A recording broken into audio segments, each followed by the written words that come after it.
সাবেক সেনাপ্রধান জেনারেল ইকবাল করিম ভূঁইয়া বৈষম্য বিরোধী ছাত্র আন্দোলনের সমর্থনে ফেসবুকে তার প্রোফাইল পিকচার লাল করেছেন। কাভার ফটো বদল করে তিনি দিয়েছেন লাল রং। মঙ্গলবার রাতে তিনি তার প্রোফাইল পিকচার ও কাভার ফটো পরিবর্তন করেন। হাজারো মানুষ তাতে লাইক, লাভ, রিয়াকশন দিয়েছেন। শেয়ার ও মন্তব্য করেন শত শত মানুষ।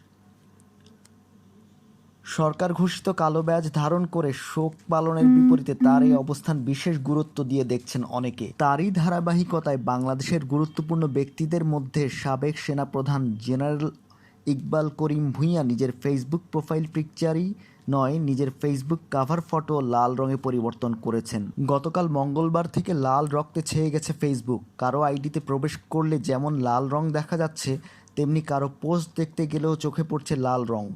শিক্ষার্থীদের প্রতি সংহতি প্রকাশ করে দেশ বিদেশের লাখ লাখ বাংলাদেশি নিজেদের প্রোফাইল পিকচার পরিবর্তন করে লাল রং সেঁটে দিয়েছেন। সাধারণ নাগরিক থেকে শুরু করে নামি দামি অনেক ব্যক্তি, এমনকি বিদেশিরাও এমনটা করেছেন। উল্লেখ্য, ইকবাল করিম ভূঁইয়া 2012 সালের 25শে জুন দায়িত্ব গ্রহণ করেন।